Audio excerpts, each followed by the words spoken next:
It began life as the European Management Symposium back in 1971. The idea then as now was a simple one: gather different people together to discuss current global issues and brainstorm solutions to the challenges we all face. By the end of the decade, it had truly gone global.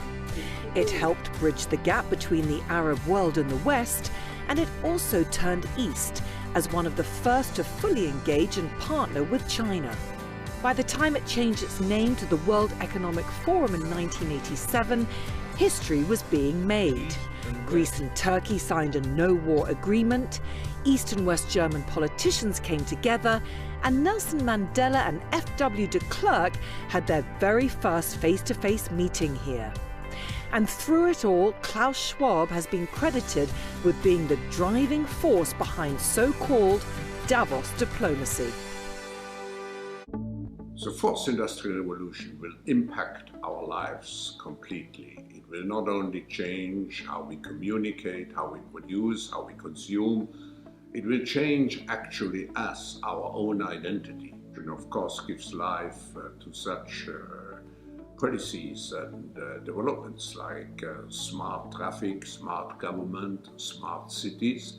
What we will see is that everything will be integrated into an ecosystem driven by big data and driven particularly by close cooperation also of governments with business, civil society.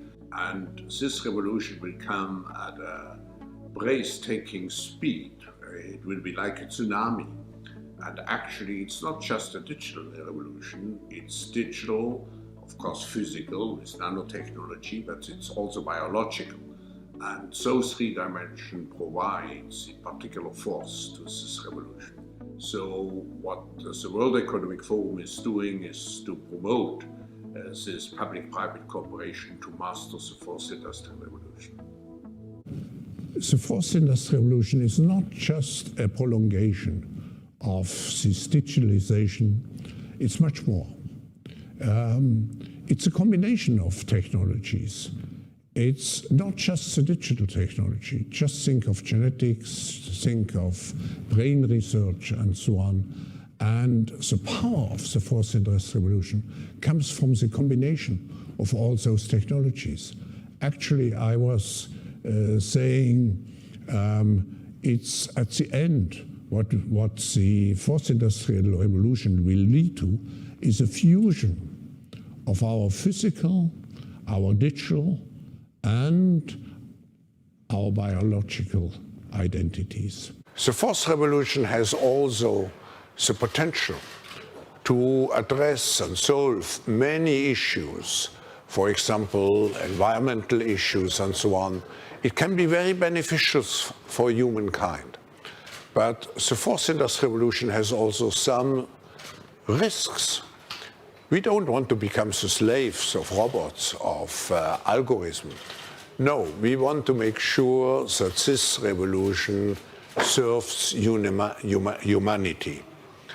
This is the plan that I have repeatedly warned about, to take the tools of oppression used to tackle the coronavirus and use them all, lockdowns, forced business closures, exclusion zones, isolation. We heard Angela Marsden earlier, businesses shut down, isolation at home, all of that, all of those measures, including destroying private property rights and private income in order to tackle the climate crisis. Now is the historical moment, the time, not only to fight severe virus, but to shape the system. We have a unique but rapidly shrinking window of opportunity to learn lessons and reset ourselves on a more sustainable path.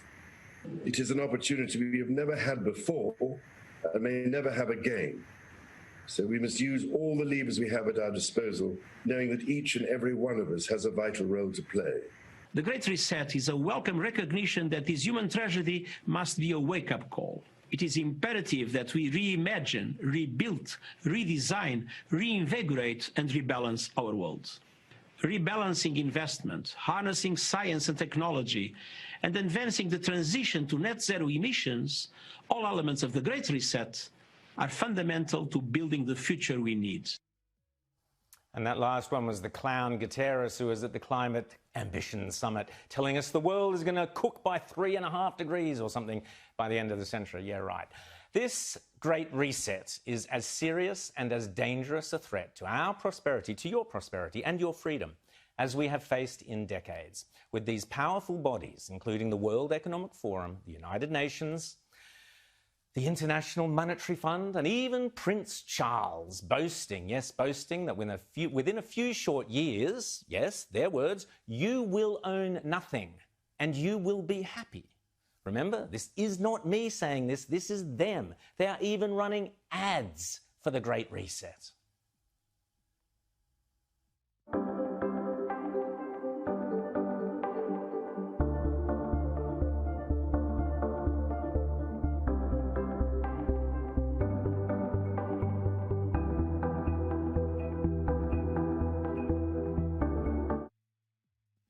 A handful of countries will dominate. I wonder which ones they might be. A terrifying coalition of big business, big tech, and left-wing totalitarians are so confident and so brazen. I mean, they just stole the US election, so I guess they're feeling pretty chuffed with themselves, that they are now promising you will own nothing and you will be happy. What they should have added is, and we, the very rich, will own everything and be even happier. Of course they will. I don't know how it will play out in November. But what we know is that we will end up with many more unemployed, and particularly also people in the grey economy, which are not counted for, who lose their jobs. So we will see definitively a lot of anger already now, but probably increased by the end of the year, because this crisis will be with us until we really have found a remedy. So we have to prepare for a more angry world, and how to prepare? It means to take the necessary action to create a fairer world. Au bout de ça, on parle de puces qu'on pourra s'implanter. Ce sera quand ça? Certainement dans les 10 années à venir. Et d'abord, on va les implanter dans nos vêtements, c'est-à-dire wearables, comme on le dit. Et après, on pourrait s'imaginer qu'on les implante dans nos cerveaux ou dans notre peau. Et à la fin, peut-être il y a une communication directe entre notre cerveau et le monde digital. Ce que nous voyons, c'est une sorte de fusion du monde physique, digital et biologique. On appelle quelqu'un, on n'a même plus le réflexe de devoir prendre un appareil, ça se fait naturellement. Hein. La technique continue le corps. Oui, vous parlez et vous dites, je veux maintenant être connecté avec n'importe qui. Hein? Et d'abord, vous avez les robots personnalisés. Et j'ai vu que M. Zuckerberg a prédit qu'à la fin de l'année, il va avoir son robot, son butler personnalisé qui est à sa disposition. The difference of this fourth industrial revolution is it doesn't change what you are doing. It changes you. If you take genetic editing, just as an example, it's you who are changed. And of course, this has a big impact on your identity. And offers certain kinds of possibilities that have to be careful about. You know, when you began to do that kind of gene editing, some people worry that you are changing what it means to be human. That's the problem. And of course, the new industrial revolution offers us many opportunities, but it raises manifold questions on the ethical, but even legal implications. And we have to be prepared for it, and that's what we want to do in Davos next year. What you said about the European Chips Act, because it's an important step to create the physical brain for digitalization and to have it located to a certain extent in Europe. But ladies and gentlemen, excellencies, the future is already here. The future has begun. It's a new system. It changes us because it's a fusion of our physical, digital, and biological spheres. It's an integration of those spheres. Just think of sensors planted into our brains.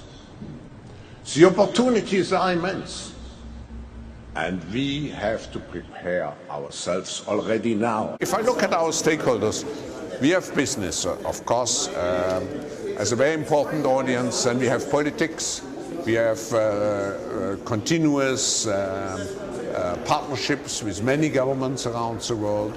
Then, of course, we have NGOs, we have trade unions, we have all those different parts. Media, of course. Media, of course, and very important experts and scientists and academia. Because if we are looking at the future, I think we should look at new solutions, and the new solutions will be very much driven by technological developments. And we even have, you even have religious leaders, right? We have religious leaders, we have social entrepreneurs, very important social entrepreneurs. And I have to say, when I mention now names like Mrs. Merkel, even Vladimir Putin and so on, they all have been young global leaders of the World Economic Forum. Mm-hmm. But what we are very proud of now, the young generation, like Prime Minister Trudeau, President of Argentina and so on, that we penetrate the cabinets. So yesterday I was at a reception for Prime Minister Trudeau, and I know that half of this cabinet, or even more half of this cabinet, are for our actually young global leaders of the World Economic Forum. And that's true in Argentina too. Wow. Yeah. Sorry. That's true in Argentina as well. It's true in Argentina, and it's true in France now. Mm-hmm. I'm with the president, who is a young global leader. Question and commentaire, questions and comments. The honourable member for Oshawa. Thank you, Mr. Speaker, and I listened to my colleague's speech. I had a constituent that wanted me to ask a question about outside interference to our democracy. Klaus Schwab is the head of the World Economic Forum, and he bragged how his subversive WEF, World Economic Forum, has, quoted, infiltrated governments around the world. He said that his organization had penetrated more than half of Canada's cabinet. And I was wondering, in the interest of transparency, could the member please name which cabinet ministers are on board with the WEF's agenda? My concern is the deputy. Order. I know that the member was in a really good question there, but the audio is really bad, and the video is really bad as well. And I apologize. I don't know if the member. Okay, let's try again. The honorable.